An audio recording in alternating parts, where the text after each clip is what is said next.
ketika ada politikus yang main ke YouTube, dia pasti akan belak-belakan, dia pasti akan buka-bukaan, karena tidak ada aturan di situ, terkecuali dia mau menutup apakah istilahnya ya.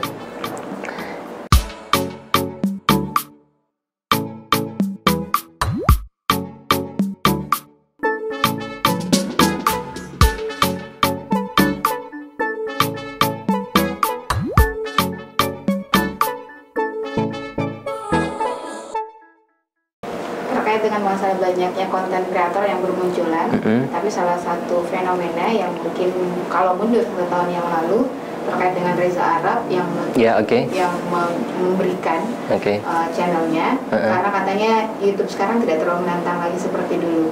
Banyak muncul konten kreator yang membuat banyak penonton itu merasa malas untuk menonton YouTube lagi. Nah, menurut Taufik terkait dengan itu. Sebenarnya itu tidak jadi masalah ya, tidak jadi masalah karena apa istilahnya, orang-orang yang kalau yang pegang, yang punya YouTube saja itu tidak merasa bahwa ini adalah menurunkan dia punya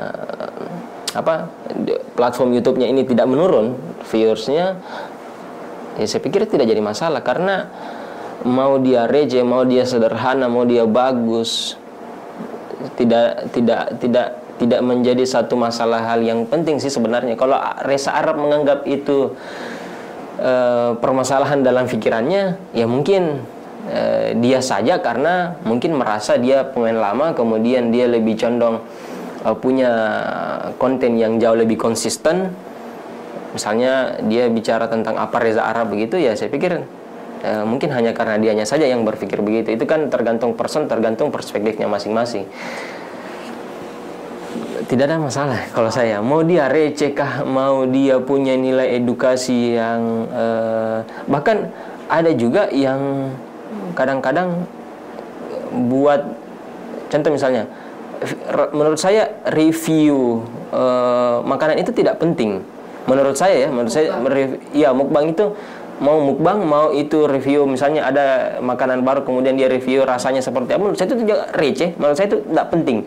Menurut saya ya, karena menurut saya yang jauh lebih penting adalah yang punya nilai edukasi, itu saja poinnya. Jadi kalau Reza Arab menganggap bahwa satu konten orang yang tidak punya nilai edukasi, ya itu menurut Reza Arab saja. Tapi kalau saya sah-sah saja kalau saya anggap konten receh tapi ada poin penting saya bisa dapat, ya tidak ada masalah. Terkait dengan masalah fenomena saat ini, banyak politikus yang sekarang sudah melangkah jadi YouTuber juga. Iya. Nah, ini kira-kira bakal menurut Wafik, apakah hal ini akan merubah sudut pandang dari millennials melihat hal tersebut juga? Saingan dengan politikus? Iya, pasti.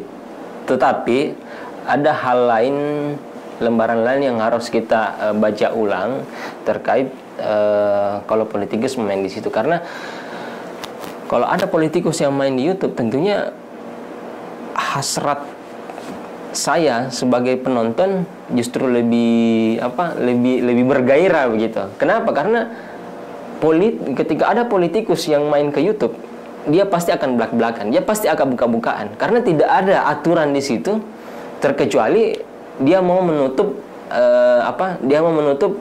apakah istilahnya ya. Istilahnya begini, jauh dia lebih belak-belakan ketimbang ketika dia hanya sebagai politikus saja. Tapi kalau dia juga politikus kemudian dia main ke YouTube, saya pikir dia mencoba untuk membuka dia coba untuk membuka dirinya lebih luas begitu. Dia akan belak-belakan, dia akan bicara tentang apa yang menjadi keresahannya juga, apa yang menjadi permasalahan, apa yang selama ini ditutup-tutupi, itu pasti mau tidak mau dia pasti akan buka ya. Terkait dengan Zunun juga ya, jadi YouTuber juga. Iya. Itu iya juga sih sebenarnya. Jadi kalau Wak Zunun mungkin sama, fenomena-fenomena sosial saja, hal-hal yang menarik yang ada di kota Makassar itu kemudian diangkat. Misalnya ada satu public figure di Makassar yang dia undang, entah itu influencer apa dan sebagainya. Tapi sebenarnya saya belum diskusi panjang sih sebenarnya kenapa dia mau buat YouTube juga. Tapi kalau cara untuk meningkatkan elektabilitas, karena dia adalah paslon untuk momen pilkada ini, saya pikir itu sah-sah saja, tidak ada masalah.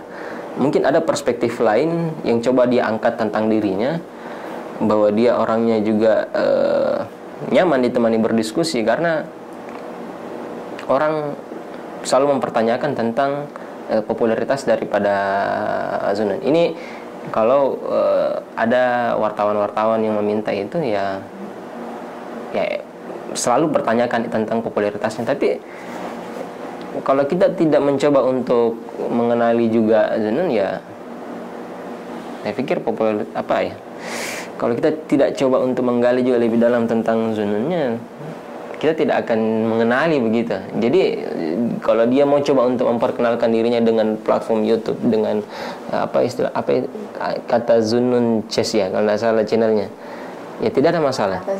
Kata Zunnun Chess, tidak ada masalah, itu tidak jadi permasalahan menurut saya.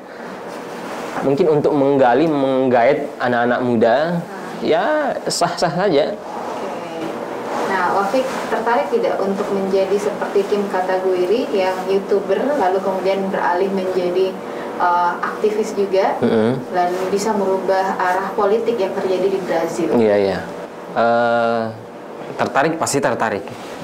Karena basic saya selama bermahasiswa, saya aktif juga dalam organisasi bicara tentang kebangsaan, isu-isu tentang keindonesiaan. Pasti sangat menarik lah, karena terus terang saya juga bercita-cita jadi politikus yang terkenal sebenarnya ya. Salah satu cita-cita saya. Nah, kalau itu dipertanyakan ke saya, pasti saya mau. Saya mengharapkan juga seperti dia dengan mengembangkan problem-problem sosial yang kemudian dia tuangkan di channelnya. Popularitasnya juga dia meningkat dengan cara seperti itu. Tapi yang penting adalah tetap konsisten dengan gaya dia sebagai politik yang selalu punya prinsip keadilan ya, menurut saya itu yang jauh lebih penting. Karena jangan sampai setelah jadi politikus dia lupa bahwa dia ini juga orang yang jauh pernah mengkritik di channel YouTube-nya gitu.